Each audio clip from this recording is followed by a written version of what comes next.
Thursday, May 25th, and the last of Marvel Snap's scheduled weekly over-the-air updates are upon us. Let's go ahead and dive on into the details and see which cards are getting number adjustments this week.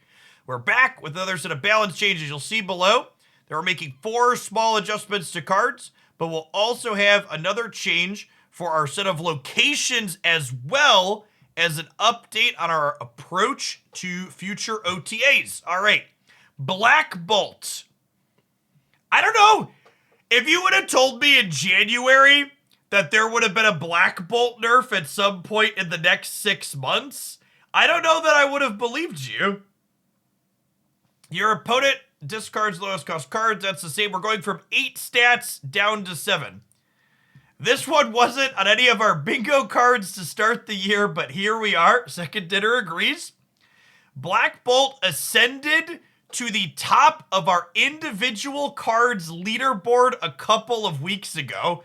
That's an interesting insight into their internal metrics, and has remained there unchallenged ever since, with a frankly shocking average number of cubes won per game when drawn.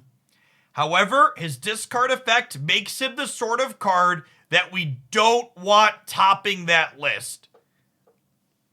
As someone who spent over 2 decades getting thought seized, it brings warmth to my cold, dead heart to hear that cards that discard cards from my hand are not cards that they ever want to be the best in their game. That's great to hear. Furthermore, the deck he was fueling has been quietly outperforming the field by a margin as high as Shuri or Thanos in their prime. That is another metric that's interesting to hear. So I personally didn't despise the Black Bolt deck with Darkhawk nearly as much as I hated Shuri or I think quietly is an apt description. There hasn't really been community outcry around this deck the same way there was around Shuri or Thanos. I think in large part because despite this deck being consistent and powerful, it wasn't quite as unfair as like what Shuri was doing or Thanos was doing, right? It was very consistent, more so than big scary combos. While its game plan may feel more fair, it also had almost no bad matchups. Since the metagame hasn't shifted effectively to contest this deck, we've decided Black Bolt's day in the sun is over. All right. Oh, wow. They're hitting stature as well. We've seen the numbers of the stature Black Bolt deck soften a little bit since our change to wave, which is impacted by turning a good matchup into a bad one. This is a good observation. So the wave change was also targeting this deck and making it worse, because stature used to play through wave. It's still clearly the best deck, and our playtesting for some future decks also indicated this change would be merited down the line. Oh, this is interesting. So this is saying that they've got something coming in the pipeline that they think stature is good in. That's how I read this take here. So there's something that they're testing in the future. Yeah, maybe there's another discard enabler coming. I think if they're adding a third discard enabler to the game, nerfing stature makes a lot of sense. It could be another enabler, or it could be something else. It could just be another card that fits into the discard core. We're making it now to ensure this deck gets taken down from its lofty perch. Okay, on to a buff.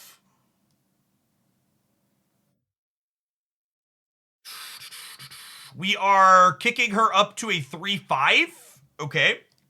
We hemmed and hawed a bit over whether to release Teenage Warhead as a 3/4 or a 3/5 to start, and since then the data's made it clear that we were too cautious.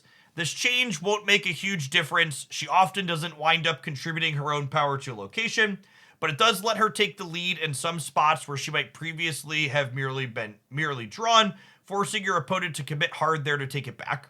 We did briefly debate exploring what she might look like as a 2-cost card, but ultimately we decided that would make her a little bit too strong as a counter to our weakest 6-cost cards, the ones that only contest a single location. I like this. This is interesting. I don't know at 2 she's broken. I don't know that she's even broken at 2 so much as just like this is again an astute and accurate observation.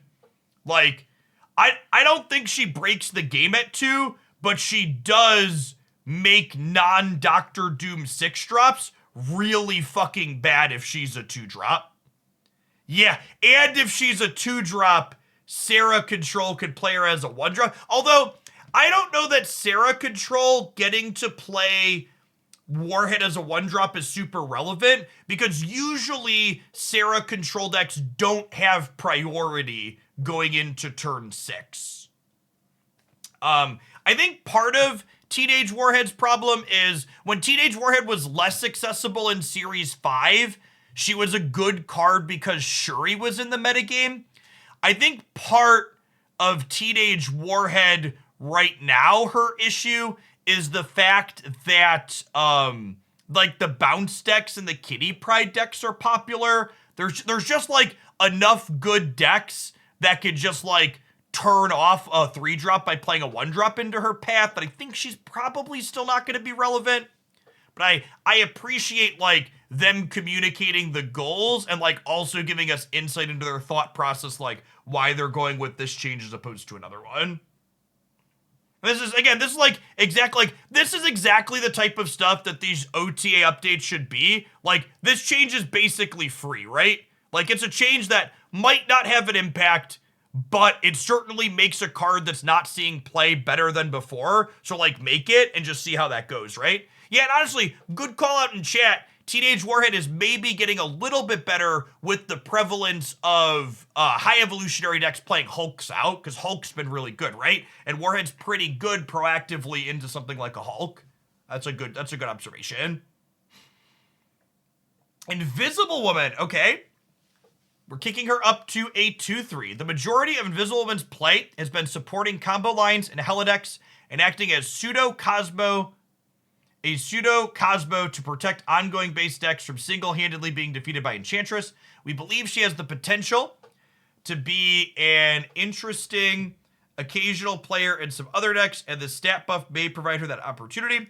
We did consider the potential impact to Cerebro 2 specifically, but we've given that deck a couple of recent buffs and expect it may benefit for more down the line. Plus, there's always Cerebro 3.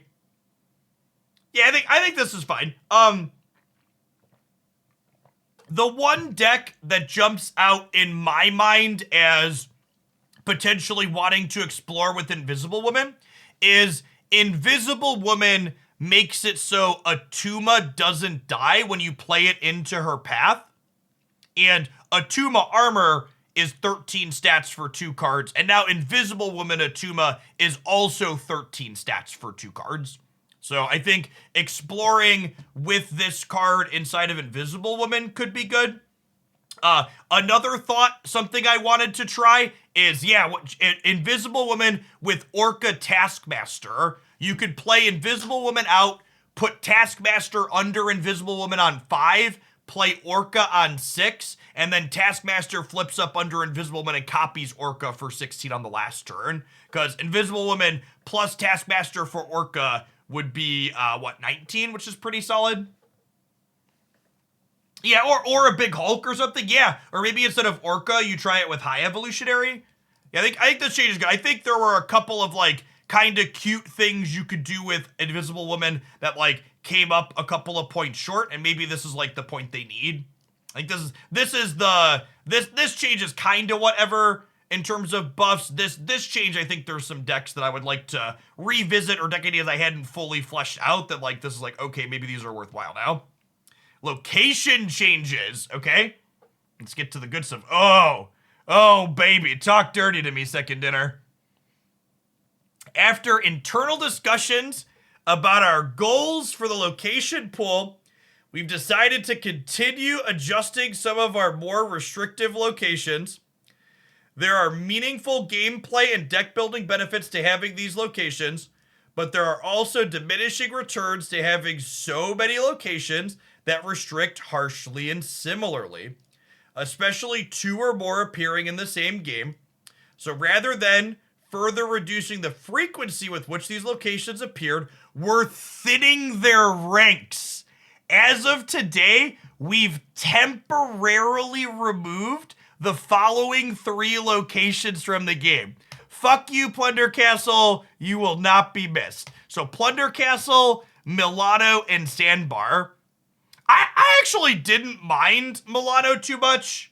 Yeah, I actually kind of liked Milano. Sandbar and Plunder Castle could, like, die in a fire. Like, this is the one that you could only play 6 drops to, and this is the one that you could only play no ability cards to. No joke, again, just thinking about repercussions on things that, in the metagame as a whole, these changes here are indirect nerfs to Jeff the Baby Landshark, to Doctor Doom, and to a lesser extent, these changes also make Storm and Professor X worse as well. These more restrictive locations mean additional restrictions get better. Yeah, I don't think any of those changes are bad, but these removing locations from the pool also impact power level of cards you could be playing. Milano was you could only play cards here turn 5. They actually just added that one, so I'm kind of surprised to see it get the axe. But yeah, I think that's great. We're taking these locations back to design, where we'll be able to find new effects to implement each one. Once those are playtested and approved, we'll reintroduce them to the game. We're not 100% sure what that'll look like yet, but you can expect to see them return in the next few months.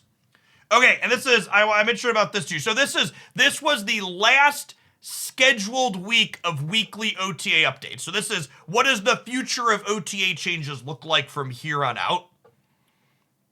This last month has been fun for the design team.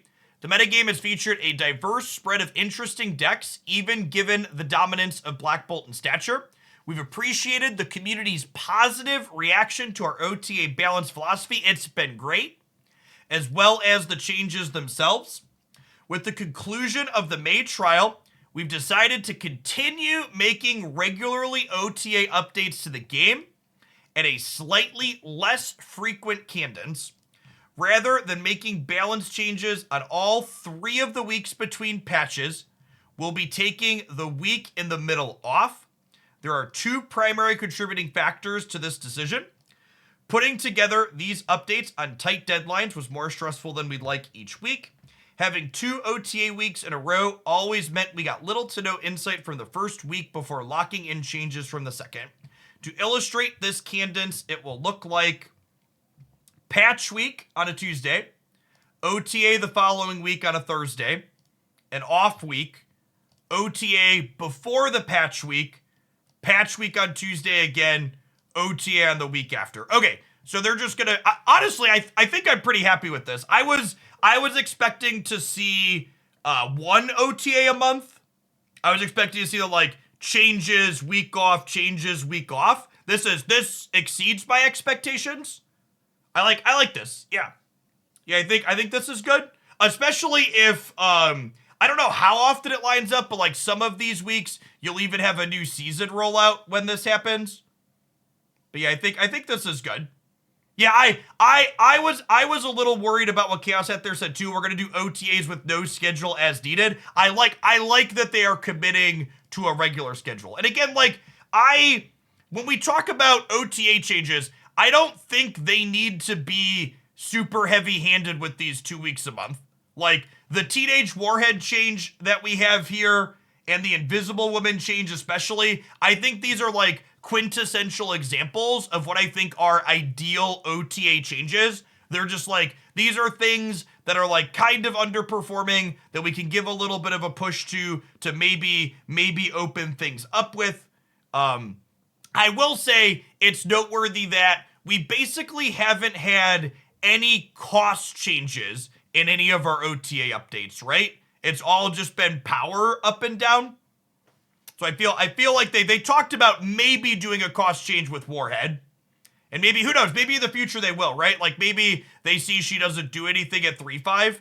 Oh, Shadow King. Yes, Shadow King. And Shadow King was a cost change that was a fine change, right? Like the card's not overbearing. Cost, and I understand why there's minimal cost changes. Changing the cost on a card is a big power level increase or decrease depending on which direction you're going. So being cautious about those makes sense. But the Shadow King one went well. So yeah, I mean, honestly, it's so fucking weird to me as someone who spent 2.5 decades playing Magic. It is weird for me to read a set of patch notes or over-the-air update notes like this and not feel mad afterwards. It's weird in a refreshing way. Like, it's nice to just read all of this and be like, yeah, that makes sense. Yeah, that's good. The communication was good. The future schedule was good. I'm optimistic for more. Yeah, I'm just like, when does the other foot drop? Where is it? It's gotta be coming, right? All right, I'm excited. Let's refresh our thing, and maybe I want to do High Evo for a little bit more. We'll definitely play some Invisible before the day is done. Let's get this one uploaded to YouTube. I'll chew out a thumbnail real quick. Thanks everybody for hanging out for our live review. If you missed any of that, it'll be up on YouTube shortly. If you're watching this on YouTube, smash the like button, leave me a comment, etc. Engagement for the engagement gods.